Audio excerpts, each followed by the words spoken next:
Hola, hola, hola, ¿cómo han estado? Bienvenidos amigas y amigos a tu Academia Online. Te saluda Sama y espero que hayas tenido un buen día.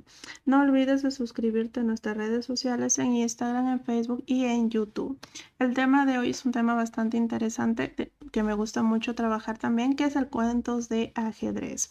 Tenemos el cuento de La locura juega al ajedrez de Enrique Anderson Imber. Espero que les guste, a mí me gustó bastante, espero que también les guste igual que a mí. ¿Empezamos? Preparó el ajedrez sobre una mesita, se disponía a jugar solo. No previó que la locura jugaría también. Encerrado en su casa de soltero durante una larga enfermedad, hacía tiempo que no jugaba con nadie. La verdad es que antes de caer enfermo tampoco tenía con quien jugar. Ni siquiera en el club encontraba ya quien le hiciera la partida. Empezaban a apartarse de él. ¿Querrían apagarle con la misma moneda? Quizá, porque él no lo iba a negar. Últimamente habían dado oído de las gentes. No por misantropía, entiéndase bien, sino por discreción. Se metía en sí mismo para no entrometerse en vidas ajenas. Su pacto social era mínimo, una sociedad de dos, y en el ajedrez ese pacto es tan discreto que los compañeros apenas se dan compañía. Prisioneros en una élite encantada, que es lo que es el tablero, dos solitarios se desprenden de sus almas y las infunden en peones, reyes, reinas, torres, alfiles y caballos de madera o de marfil. No necesitan conversar ni mirarse las caras. En ajedrez el émulo no tiene cara. Uno puede batir a un desconocido por carta o por telegrama. Uno, con los ojos vendados o desde una celda oscura, puede analizar un reticulado mental.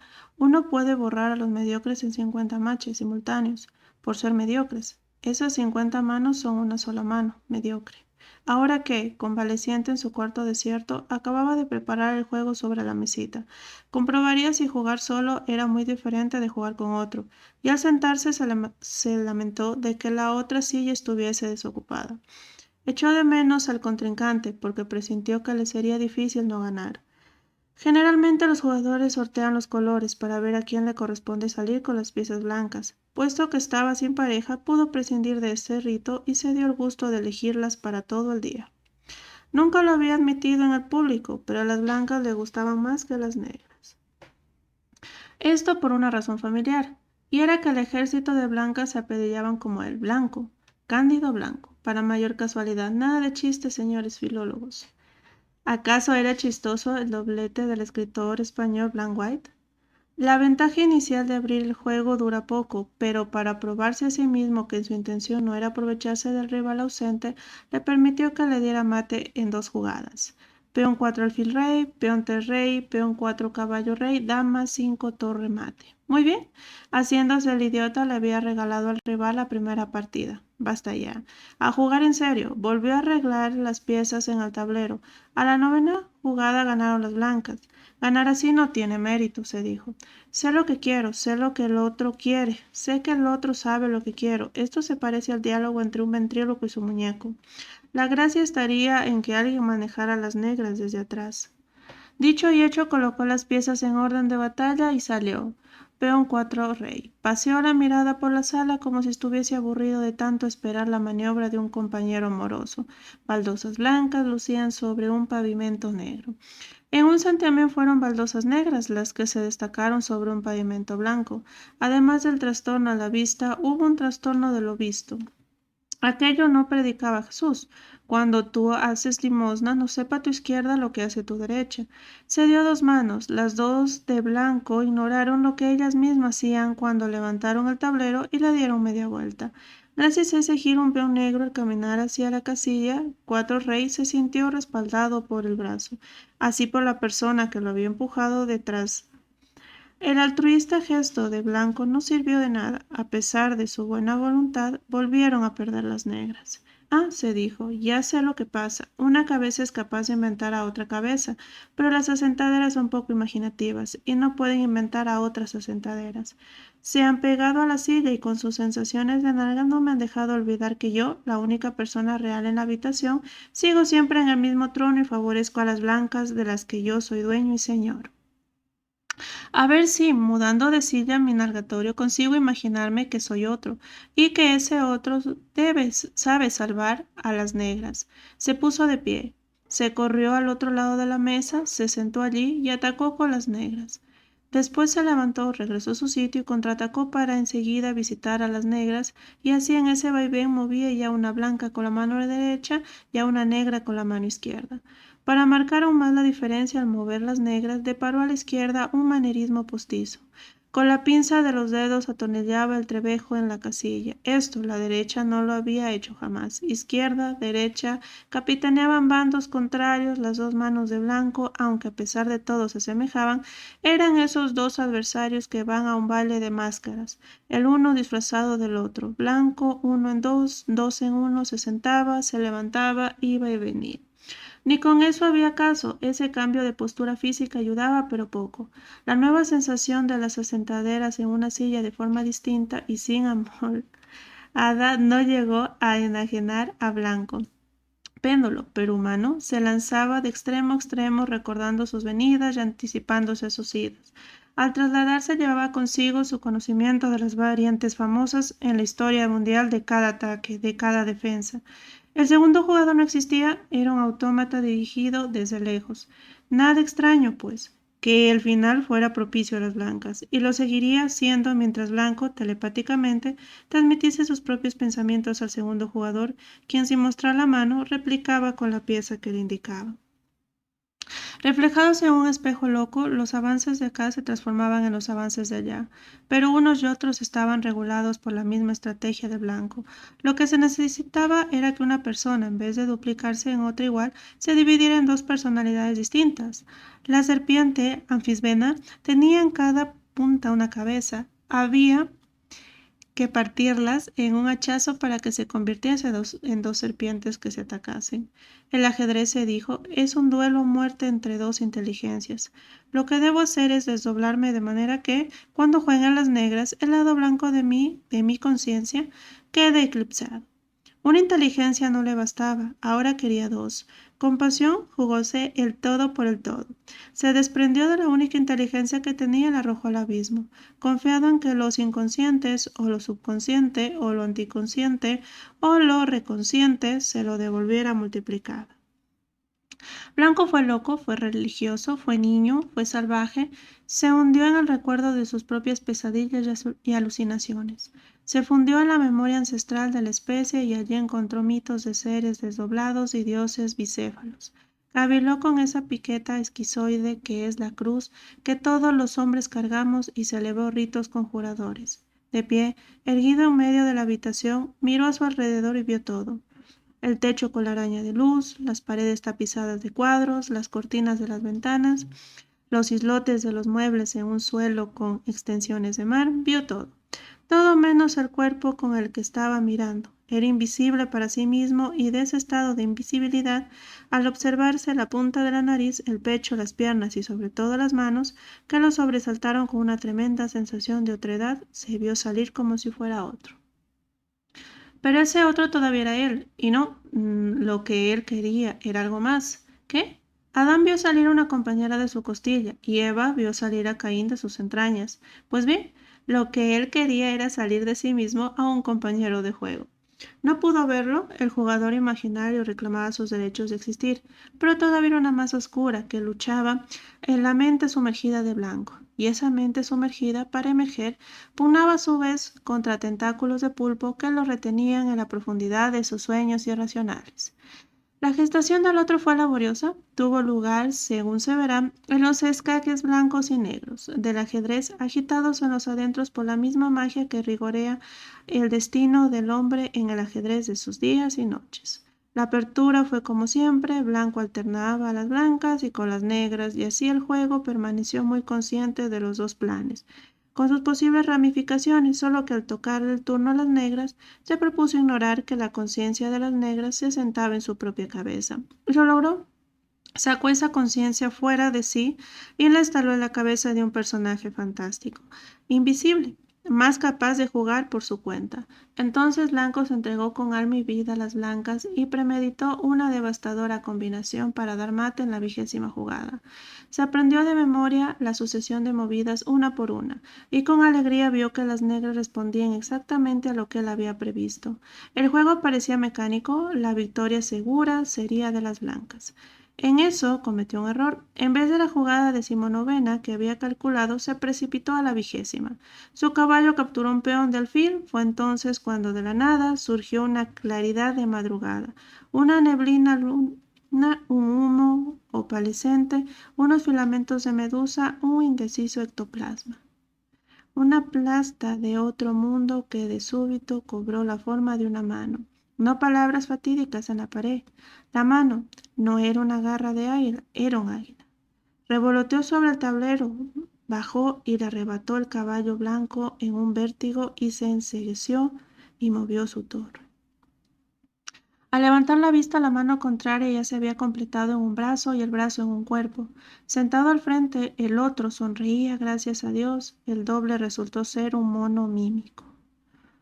El fantasma era parecido a él, una cara larga, pensativa, de inmóviles ojos celestes, pálida de encierro e insomnio, pero todavía una forma preexistente, abstracta, débil como las telarañas del ensueño, liviana como el incienso de los sacrificios.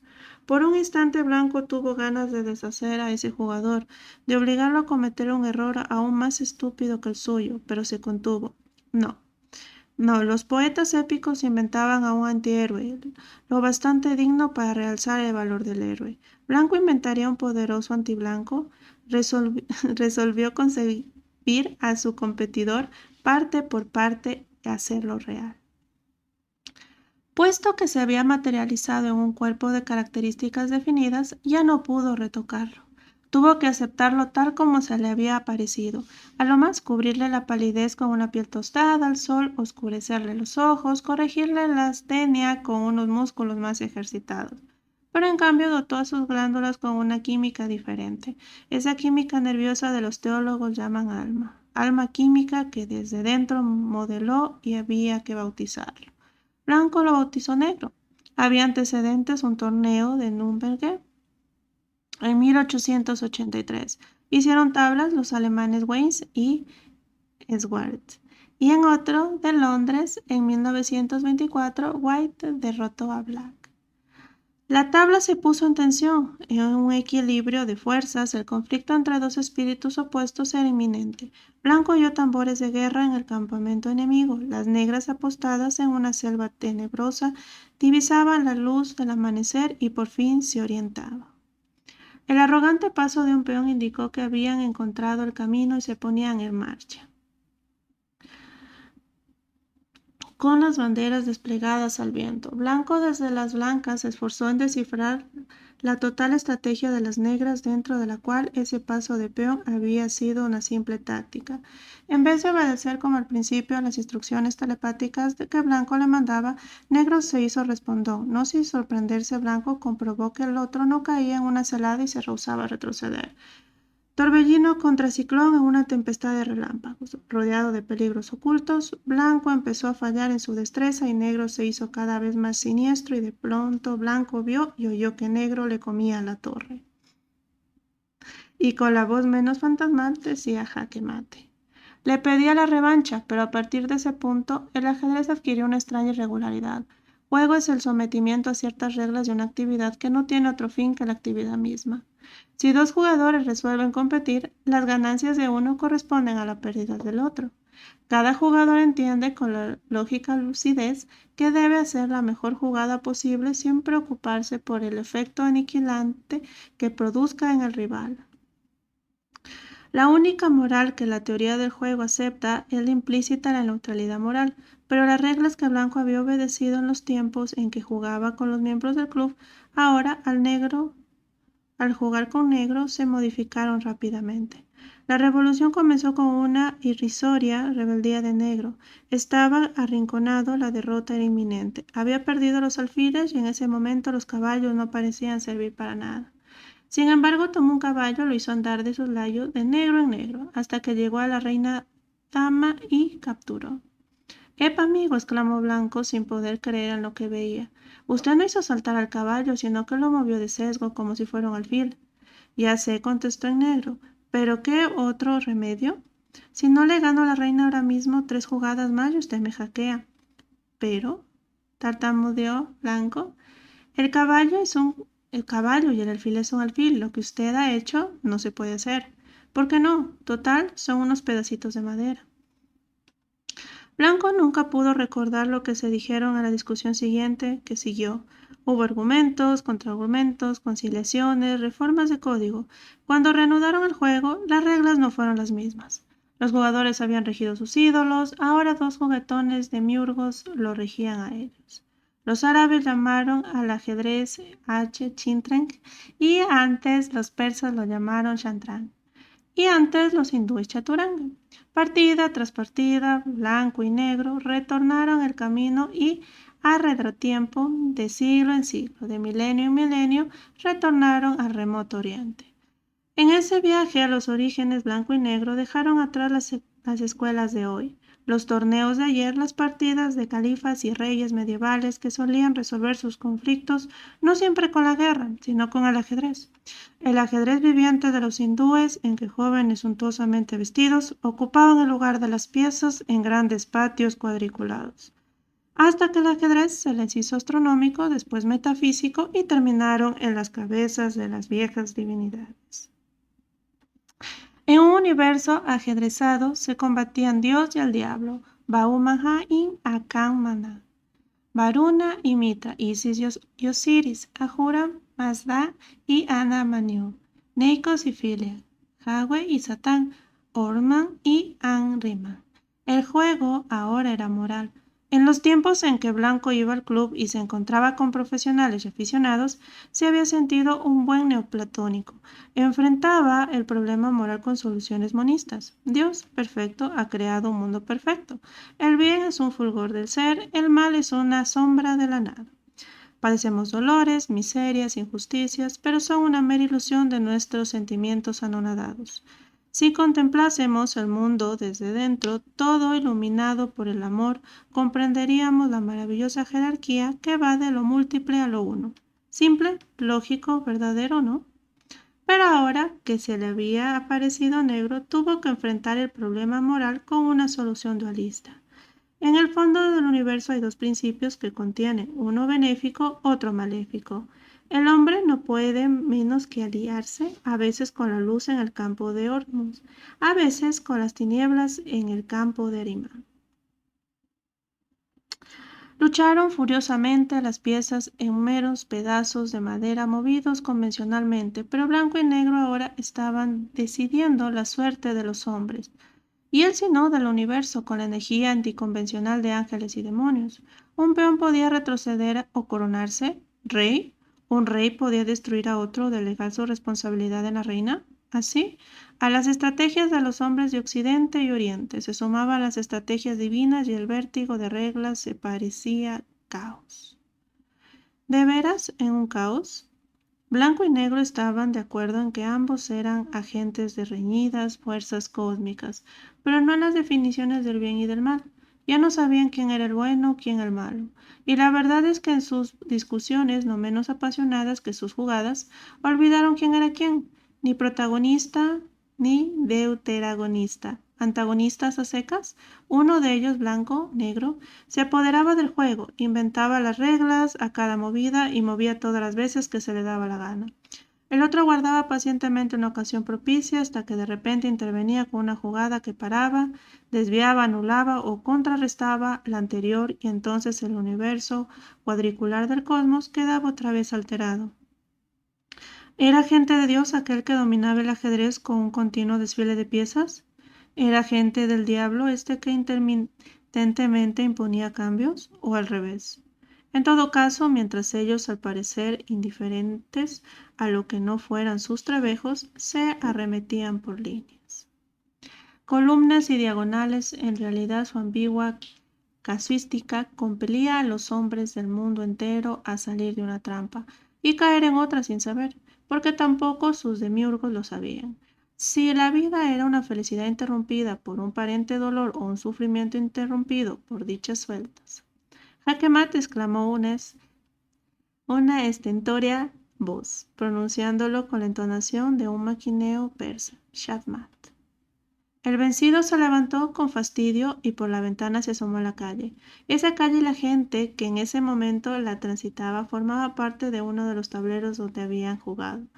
El tablero ese se extendía entre Barracas y Flores, entre La Recoleta y Belgrano, y como resultado de las partidas que Blanco y Negro habían jugado, los hombres, inocentes o malvados, avanzaban con el caballo de Garibaldi desde Palermo, con la torre de los ingleses desde Retiro, con el alfil de Plaza de Mayo, con peones desde todos los barrios, con un reyezuelo que cumplía desde la Casa Rosa o una reina que dignificaba desde la Caja de Justicia y Previsión. Desde la ventana el jugador vencido se puso a gritar a los hombres que pasaban. Yo no tengo la culpa, hago lo que puedo. El otro es el malo. No sabe jugar, pero ganan. Huyan fichas, huyan del tablero antes de que sea demasiado tarde. La gente empezó a aglomerarse al pie de la ventana.